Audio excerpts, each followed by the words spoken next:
नमस्कार दोस्तों, DD react के एक और नए वीडियो में आप सभी का स्वागत है। मैं हूं आलोक। तो आज जो वीडियो लेकर आया हूं, भिखारी को कौन पूछता है, पाकिस्तानियों की टाइम टाइप ठस। इंडियन मीडिया लेटेस्ट का वीडियो है, लेट्स सी। अब बात कर लेते हैं इस जमहूरी मुल्क पाकिस्तान की। इस जैसे मुल्क के अंदर इतनी बड़ी करप्शन करना, 5300 अरब रुपए। क्या यही वो पाकिस्तान है जो अल्लाह के नाम पर वजूद में आया था? पाकिस्तान तो पूरा बर्बाद हो चुका है। बच्चा बच्चा जानता है, ये सब जानते हैं। इंडिया जो है ना वो बिल्कुल ठीक है, गैर मुस्लिम है, लेकिन उनमें ईमानदारी है। सुना आपने? लेकिन पाकिस्तान में देखें, बेकारी इतने हो चुके हैं, बहुत ज्यादा। क्यों बेकारी हुए हैं? देखें कि beggars can't be choosers. Please understand. जो पूरे पाकिस्तान को तुम जो है ना शर्मनाक वाली बातें बता रहे हो। ठीक थी कि बैगर्स चूजर नहीं हो सकते। एक गरीब हो तू बदतमीज। हाँ, ये उससे बड़ा जुमला मैं बोलता हूं कि जब चंदे लोगों से लेके खा रहे हो, IMF से $1 अरब के पीछे तुम हाथ फैला रहे हो और कह रहे हो कि ये $1 अरब लेके हमने दुनिया में इस्लाम का झंडा अमेरिका के व्हाइट हाउस के ऊपर भी लहराना है, तो भाई आपकी मीम्स ही बनेगी ना। पाकिस्तान पूरे का नाम लेके फिर शर्मनाक वाली बातें बता रहे हो पाकिस्तान के लिए, तो ये अच्छी बात नहीं है ना। तो ये शर्मनाक, एक मिनट, ये शर्मनाक बात नहीं है। मैं अभी 2 दिन पहले यूएई से होके आया हूँ। वहाँ पर यूएई के जो सदर हैं, मेरे भाई जनाब मोहम्मद बिन जायद, उन्होंने इंतहाई मोहब्बत और शफकत से उन्होंने वो पेश आए। पहले मैंने फैसला किया था कि मजीद उनसे मैं कर्जा नहीं मांगूंगा, लेकिन मैंने फिर आखिरी वक्त फैसला किया और हिम्मत बांधी कि मैं उनसे मजीद मांगू। तो मैंने कहा कि जनाब मेरे आप बड़े भाई हैं और मुझे बड़ी शर्म आ रही है, लेकिन मजबूरी है, हमारे मामलात जो माली मामलात जो हैं आप जानते हैं, आप मुझे $1 अरब और दे दें। जबरदस्त जबरदस्त जबरदस्त, शायद यही कहना बनता है, बहुत जबरदस्त। IMF की रिपोर्ट आई है कि पाकिस्तान के अंदर 5300 अरब रुपए की करप्शन हुई है। 5300 अरब रुपए। क्या समझते पाकिस्तान का क्या बनेगा जो इतनी बड़ी करप्शन यहाँ पे पाकिस्तान के अंदर हो रही है? पाकिस्तान को खोखला कर लेगी, करप्शन ने पाकिस्तान को खोखला कर दिया। खोखला तो हो चुकी है, और खोखला में और रह के क्या है, पाकिस्तान तो पूरा बर्बाद हो चुका है, पूरा बर्बाद हो चुका है पाकिस्तान। इंडिया के अंदर आपको पता है इस वक्त ग्रोथ जो चल रही है 7 से 8% से इंडिया की GDP ग्रो कर रही है। कभी 7% पे आती है, कभी 8% पे, और पाकिस्तान की GDP 2% पे ग्रो कर रही है। 2% पे पाकिस्तान की GDP, और IMF की जो अभी ये करप्शन की रिपोर्ट आई है, इसमें यह भी बताया गया कि पाकिस्तान की जो GDP ग्रोथ रुक गई है, इसकी भी बहुत बड़ी वजह ये करप्शन है। ये करप्शन की वजह से पाकिस्तान की GDP ग्रोथ भी नहीं हो रही है, पाकिस्तान इकोनॉमिकल ग्रो भी नहीं कर पा रहा है, ये करप्शन की वजह से। और दूसरी तरफ इंडिया जो इतनी तेजी से तरक्की कर रहा है, बिल्कुल इसी तरह ही है, बिल्कुल इसी तरह। उसमें ईमानदारी है, पाकिस्तान में बेईमानी है। इंडिया जो है ना वो बिल्कुल ठीक है, गैर मुस्लिम है, लेकिन उनमें ईमानदारी है, इसी वजह से आवाम को फ़ायदा दे रहे हैं। क्या समझते हैं इंडिया से सीख लेना चाहिए? जिस तरह इंडिया भी हमारे जैसे वहाँ पे लोग रहते हैं, इंडिया और पाकिस्तान एक टाइम पे एक थे, तो कम से कम इंडिया से ही सीख लें कि इंडिया जिस तरह ग्रो कर रहे हैं। बिल्कुल सही है कि ये कि जो ये भाई तुम्हारे जैसे लोग नहीं रहते हैं। अबे तुम्हारे जैसे लोग रहते तो हम भी तो तुम्हारी तरह हो जाते ना। इंडियंस को अपनी तरह मत बोला करो। इंडियंस तुम्हारी तरह नहीं है, तुम्हारी तरह गलीज नहीं है, तुम्हारी तरह 2 नंबरी नहीं है, तुम्हारी तरह धोखा देने वाले नहीं है। उन्हें अपने देश से बहुत ज्यादा प्यार है, तुम्हें नहीं है, समझे? तो ये मत कहो कि इंडिया में भी हमारे जैसे लोग रहते हैं। इंडिया में बिल्कुल तुम्हारे जैसे लोग नहीं रहते। तुम्हारे जैसे लोग रहते तो हमारा भी दुनिया में नाम खराब हो चुका होता। हमें भी दुनिया उसी नजर से देखती जिस गंदी नजर से तुम्हें देखते हैं, समझे? इंडिया में भी हमारे जैसे लोग रहते हैं, बिल्कुल नहीं रहते। ये कि जो अच्छा काम करे ना तो उसकी नकल करनी चाहिए, ठीक है। अगर इंडिया है, हम जो ना वो इंडिया, ये नहीं है कि वो चलो ठीक है हमारी मुखालिफ है, पाकिस्तान के मुखालिफ है, हम मानते हैं, ठीक है हमारे मुस्लिम की मुखालिफ है, लेकिन ये है कि जो तरीका उनका है, मतलब ये आवाम के साथ चलने का, वो बहुत बेहतर है, ठीक है। आवाम उनका खुश है। लेकिन पाकिस्तान में देखें, बेकारी इतने हो चुके हैं, बहुत ज़्यादा। क्यों बेकारी हुए हैं? भिखारी तो अभी एक्सपोर्ट होने लग गए दुनिया के अंदर। भिखारियों के एक्सपोर्ट के हवाले से पाकिस्तान अभी फेमस हो गया कि पाकिस्तान से भिखारी एक्सपोर्ट हो रहे हैं। लोग टेक्नोलॉजी एक्सपोर्ट कर रहे हैं, IT में एक्सपर्ट बन रहे हैं, लोग टेक्सटाइल में एक्सपर्ट बन रहे हैं, लोग फूड इंडस्ट्री एक्सपोर्ट करते हैं, लेकिन पाकिस्तान के अंदर बेगर एक्सपोर्ट हो रहे हैं। मतलब शर्म वाली बात है कि यहाँ से भिखारी एक्सपोर्ट हो रहे हैं, और मिडल ईस्ट के अंदर तो पाकिस्तानियों के वीज़े भी बंद हो गए इस वजह से। बिल्कुल इसी तरह ही है, बिल्कुल इसी तरह ही है। बस ये है कि पाकिस्तान का अल्लाह हाफ़िज़ है, कुछ भी नहीं कर सकते। ये चीज़ आपकी बुरी लगी है कि आप जो कह रहे हो इसकी बुराइयां बता रहे हैं, पाकिस्तान में ये हो रहा है। यार तुम पाकिस्तान में नहीं हो। यार पाकिस्तान के अंदर अगर कोई गलत चीज़ होगी तो उसको क्रिटिसाइज नहीं करना चाहिए। तो तुम उसको उड़ाओगे, पाकिस्तान का नाम जो है ना और उड़ाओगे। वो नहीं कम कर रहे तो तुम कौन सा अच्छा कर रहे हो? तो हम उनको बता रहे हैं ना कि आप जो गलत कर रहे हो, जो कर रहे हैं, लेकिन उनको बताओ ना। तो उन्हीं को मैसेज दे रहे हैं। आपको पता है, एक मिनट मेरी बात सुने, आप 24 घंटे अगर 24 घंटे के अंदर अगर आप टीवी देखें, 24 घंटे अगर आप टीवी देखें, 24 घंटे के अंदर तो 22 घंटे तो टीवी के अंदर न्यूज़ नहीं देते। 22 घंटे तो क्रिटिसाइज ही करते रहते हैं। करप्शन के ऊपर बात होती है, महंगाई के ऊपर बात हो रही होती है, गरीब इंसान के ऊपर बात हो रही होती है, 22 घंटे तो टीवी के ऊपर क्रिटिसाइज ही करते हैं। वहाँ पे तो आप नहीं बोलते हो कि आप इस तरह की बातें नहीं करो। तो यार वो मतलब वो मुल्क को बदनाम कर रहे हैं। जो कह रहा है तुम उनको कहो ना, तुम न्यूज़ बना रहे हो उनको कहो। तो ये गवर्नमेंट ने खुद रिपोर्ट जारी की है। शर्म वाली बातें बता रहे हो, पाकिस्तान में ये हो रहा है, ये शर्मनाक पाकिस्तान के लिए। देख रहे हैं, ये है मेंटालिटी जनाब। पर्दे के पीछे कर लो, बाहर नहीं जानी चाहिए बात। पर्दे के पीछे कर लो भाई, जो करना है तुम्हें, चुपके से बोलो, बाहर वाले सुन ना ले, पड़ोसी ना सुन ले। यह है मेंटालिटी। क्या ऐसे पाकिस्तान ठीक होगा?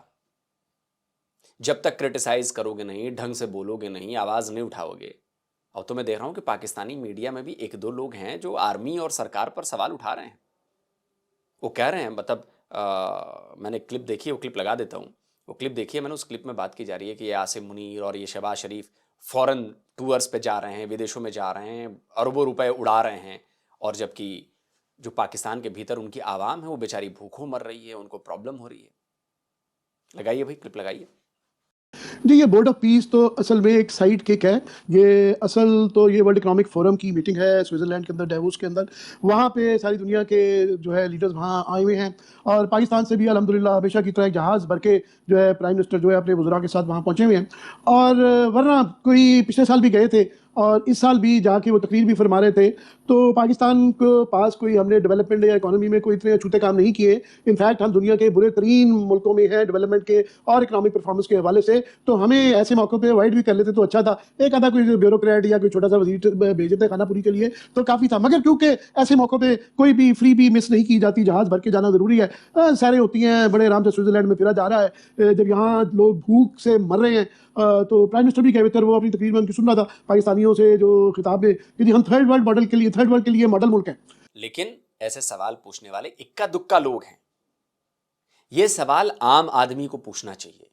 ये सवाल आम आदमी इसको लेकर, इस सवाल को लेकर प्रोटेस्ट करना चाहिए कि यहां हम भूखों मर रहे हैं, यहां पर महंगाई हमारी कमर तोड़ रही है, हमारे बिजनेस बंद हो चुके हैं, एक्सपोर्ट का काम बंद हो चुका है, हमारे किसान मर रहे हैं यहां पर, और आप लोग अरबों रुपए खर्चा करके आप लोग विदेश घूम रहे हैं, इधर जा रहे हैं, उधर जा रहे हैं। उससे फायदा क्या हुआ? क्या उससे हमारे किसानों की स्थिति सुधर गई? क्या उससे हमारे जो नौजवान लोग हैं उनको रोजगार मिल गया? क्या हमारे यहां जो बिजनेस कर रहे लोग हैं उनको कुछ सहूलियत मिल गई? या महंगाई आपने कम करा दी? ना।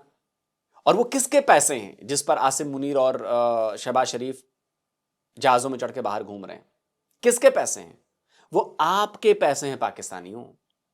वो अपनी जेब से कमाए पैसे नहीं लगा रहे। शहबाज शरीफ की स्टील मिल से जो पैसे आ रहे हैं उस पैसे को लगाकर वो जहाज पर नहीं चढ़ रहा, वो सरकारी पैसा लगाकर जहाज पर चढ़ रहा है, वो सरकारी पैसा लगाकर गाड़ी पर चढ़ता है।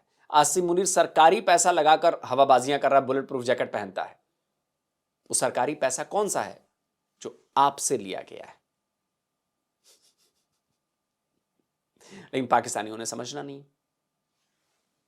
के लिए है। ये ऐसी बातें बना रहे हो तुम सीधा उन लोगों को बोलो उसने सही किया, या अगले से सवाल पूछना, आप पूछो हाँ उसने सही किया या गलत किया।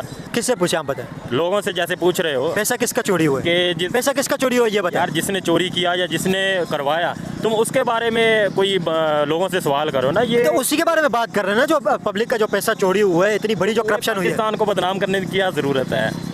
तो पाकिस्तान की गवर्नमेंट ने चोरी किया, इसकी बात कर रहे हैं ना। ये सूबों की बात है अलग अलग। सूबे में करप्शन नहीं हुई है, आपको पता है। एक मिनट में आपको बात बताता हूँ। ये रिपोर्ट IMF ने जारी की है, और IMF ने कंडीशन रखी है कि आप जब तक ये रिपोर्ट जारी नहीं करेंगे हम आपको कर्जा नहीं देंगे। तो जब लोन की बात आई है, उन्होंने कर्जा देने की शर्त रखी है कि आप ये रिपोर्ट जारी करेंगे। फिर गवर्नमेंट ने ये खुद रिपोर्ट जारी की है। गवर्नमेंट ने खुद बताया कि पाकिस्तान के अंदर 5300 अरब रुपए की करप्शन हुई है। ये गवर्नमेंट की रिपोर्ट है। यार मैं पहले भी ये बात कर रहा था, अभी भी यही बात करता हूँ कि भाई एक दो बंदे की अगर बात होती है ना, तो पूरे पाकिस्तान को लपेटने की वाली बात नहीं करो। तो पूरे पाकिस्तान की इसमें बात किसने किया? करप्शन की बात कर रहे हैं ना। एक बंदा गलत होता है तो सारे पाकिस्तान को आप बदनाम क्यों कर रहे हो?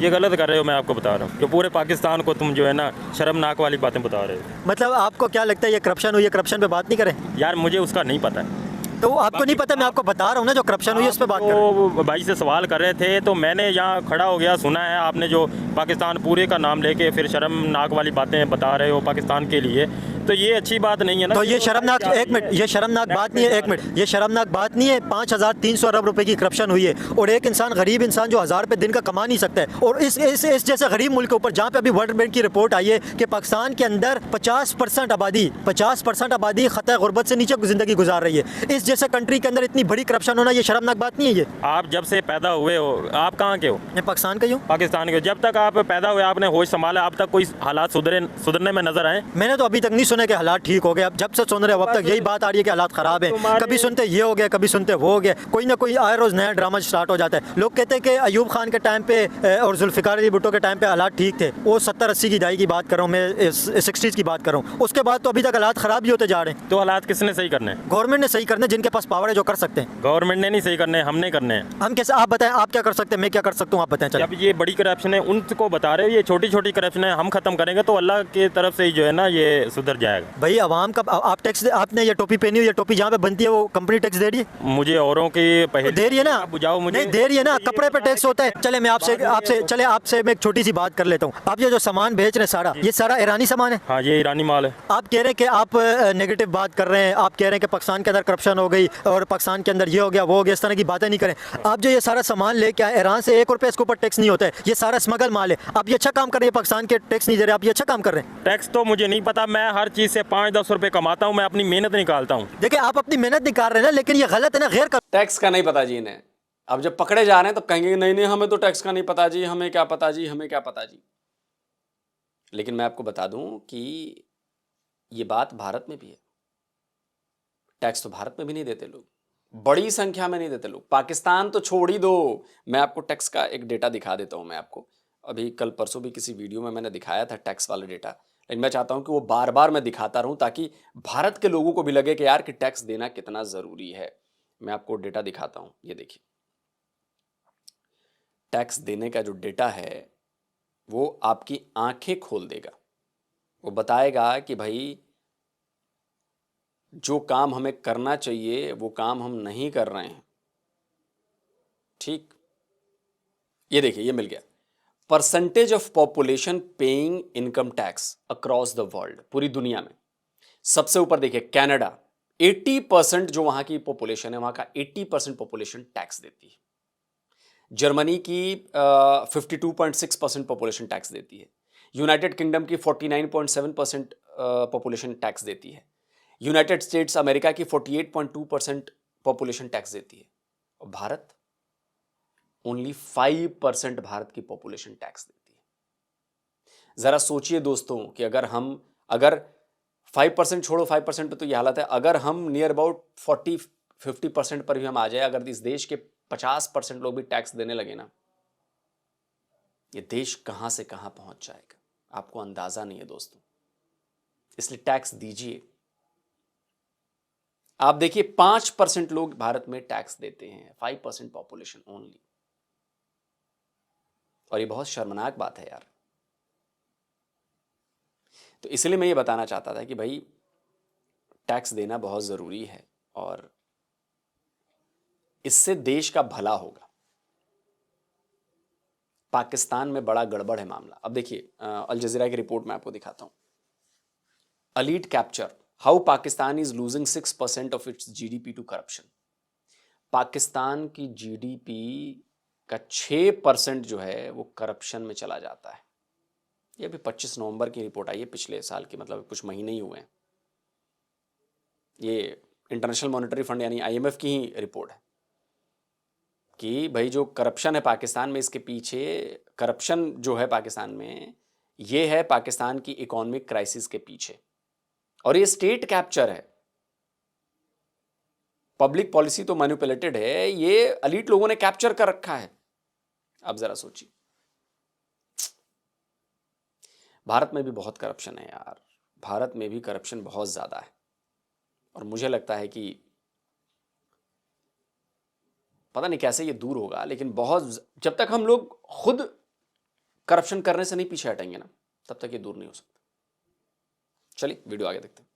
मेहनत निकाल रहे हैं ना, लेकिन ये गलत है ना, गैर कानूनी काम है ना, आप इस पर टैक्स नहीं दे तो रहे। यार उसमें मैं पीछे क्यों जाऊं, मैं तो अपनी रोजी करने के लिए उठाऊंगा ना चीज़ वहाँ से। तो देखिए बात वही आ गई ना, आप वही बात है, पीछे से टैक्स नहीं है, आप कह रहे हैं बस मेरा उल्लू ठीक हो जाए, हुकूमत का टैक्स को भले टीका लग जाए, वहाँ पे कुछ भी होता रहे, गैर कानूनी तरीके से है, इसका टैक्स दिया नहीं दिया कुछ भी हो गया, लेकिन मैं अपनी रोजी कमाऊँ, मेरा अपना काम चलना चाहिए। आपका मतलब यही मकसद है, आपको भी फिर कोई बेहतरी से कोई आपका लेना देना नहीं है। बेहतरी से हमारा लेना देना है, लेकिन बेहतरी से आपका लेना देना होता तो आप इसको टैक्स दे के बढ़ते ना। मैं कह रहा हूँ पहले हम खुद सही हो जाएं, बाकी मामला सारे ठीक हो जाएंगे। हम खुद गलत हैं।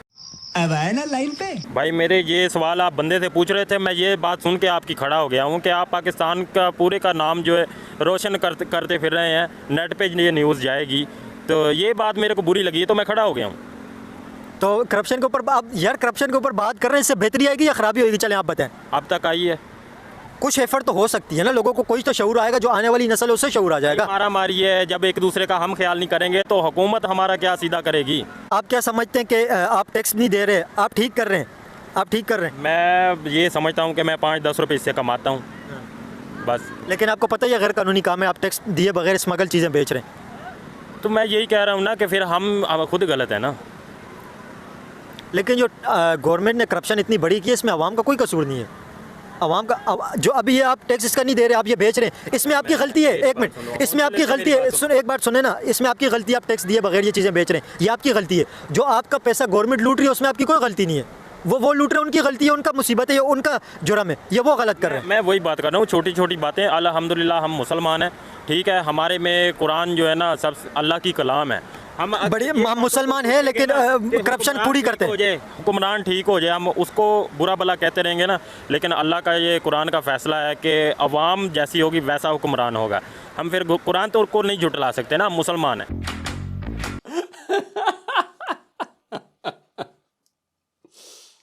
ओ यार, जब भी ये पाकिस्तानी कोई बात करता, देखो कितना फंस गया ये आया था इसकी क्लास लेने, ये जो वीडियो बना रहा था ना बंदा, उसकी क्लास लेने आया था कि तुम्हारी हिम्मत कैसे हुई जो तुम पाकिस्तान के लिए बुरी बुरी बातें कर रहे हो, पाकिस्तान की पोल खोल रहे हो, पाकिस्तानी हो और पाकिस्तान के जख्मों को दिखा रहे हो, पाकिस्तान और पाकिस्तान को ही नंगा कर रहे हो, मैं तुम्हें ये करने नहीं दूंगा। रिपोर्टर तेज था, उसने पकड़ लिया, बोला कि ये तो तुम ईरान का सामान बेच रहे हो, टैक्स दिया है तुमने इस पर, स्मगल किया हुआ सामान है। अब फंस गया। अब जैसे ही कोई पाकिस्तानी फंसता है वो फौरन आ जाता है अल्लाह, कुरान, इस्लाम। और जब भी इसकी बात होती है तो मुझे शब्बर जैदी साहब की याद आती है। उन्होंने मुसलमानों और इस्लाम और इस पर थोड़ा कुछ ज्ञान दिया था। लगाइए भाई, क्लिप लगाइए। भी कोई मुसलमान तहजीब याफ्ता नहीं हो सकता, और कोई भी बंदा जो मजहब पे बहुत ज्यादा अमल करता है वो भी तहजीब याफ्ता नहीं हो सकता, क्योंकि मजहब और ये चीजें जो होती है ना वो इंसान को तहजीब से दूर कर देती है। इसलिए कि वो जवाबदेह अल्लाह ताला को होता है, दूसरे इंसानों को नहीं होता। मजहब की बीमारी ये है कि मजहब आपको अल्लाह ताला के सामने जवाबदेह कर देता है, इंसानों के सामने जवाबदेह नहीं करता। इसमें अल्लाह का डर होगा वो इंसानों के तो लिए। ये बकवास है, दिस इज बकवास। अल्लाह का डर मुझे क्या पता कितना डर है आपके दिल में, मुझे क्या पता आपके दिल में कितना अल्लाह का डर है। आप ये कहानी क्यों पेश करिए जो अल्लाह का डर होगा, ये तो कहानी है ना, यही तो, इसी में तो सारा पूरा तबाही फिर है कि अल्लाह का डर हो जाएगा फिर इंसान का डर खुद आ जाएगा। कोई अल्लाह का डर नहीं होता, सब बकवास है। अल्लाह का डर कोई चीज नहीं है, आपके पास इंसान का डर होना चाहिए कि अगर मैंने बाकी गलत की तो मुझे पुलिस वाला पकड़ लेगा, ये डर है। आप गलत बाकी कर दो, अल्लाह का खौफ तो है, कोई इंसान का खौफ चाहिए नहीं। यही तो आपकी बीमारी है, यही तो मजहब की बीमारी है। ये है असलियत। इसीलिए मैं कहता हूं पाकिस्तानी फेक मुसलमान है। पाकिस्तानी इस्लाम का इस्तेमाल सिर्फ अपने लालच के लिए, अपने फायदे के लिए करते हैं, अपनी जान बचाने के लिए करते हैं। जितनी ये करतूतें करते हैं ना, धोखाधड़ी, साजिशें, 2 नंबरी, इन सबको छुपाने के लिए इस्लाम की शील्ड बना लेते हैं फौरन से। आ गया ना, अल्हम्दुलिल्लाह हम तो मुसलमान हैं और कुरान है, और कुरान में तो सब कुछ बताया गया है कि जैसे हुक्मरान होंगे वैसे, सॉरी, जैसे ही आवाम होगी वैसे ही हुक्मरान होंगे। आ गया, बचा लिया उसने अपने आप को। अब कौन बोलेगा कि नहीं कुरान झूठ बोलता है या कुरान ऐसा है कुरान वैसा है, तो बोल नहीं सकता कोई। कुरान में तो बहुत सारी बातें लिखी है, कुरान में तो ये भी लिखा है झूठ मत बोलो, बेईमानी मत करो, लेकिन वो तो कर रहा है वहां पर। अब मैं होता ना रिपोर्टर के पलट के बोल रहे तो कुरान की बात तो तुम भी नहीं मान रहे, तुम मुझे जो कुरान का ज्ञान दे रहे हो तो कुरान की बात तुम मान रहे हो कि झूठ मत बोलो, बेईमानी मत करो, किसी का हक मत मारो, कर रहे हो। इसीलिए मैं पाकिस्तानियों को कहता हूं ये दोगले मुसलमान है, ये फर्जी मुसलमान है, फेक मुसलमान। मैं तो चाहता हूं कि जो इस्लामिक कंट्रीज हैं वो एक अपना रेजोल्यूशन पास करें और ये उसमें एक नियम बनाए कि कल को अगर बहुमत हुआ, वोटिंग हुई, तो किसी भी देश को, किसी भी नागरिक को, किसी को भी बताया जा सकता है कि तुम फेक मुसलमान हो, तुम असली मुसलमान नहीं हो, खारिज कर दो इस्लाम से ऐसे लोगों को। लेकिन करेंगे नहीं, जैसे तैसे मुसलमान बना दो, आबादी तो बढ़ रही है ना मुसलमानों की, बस।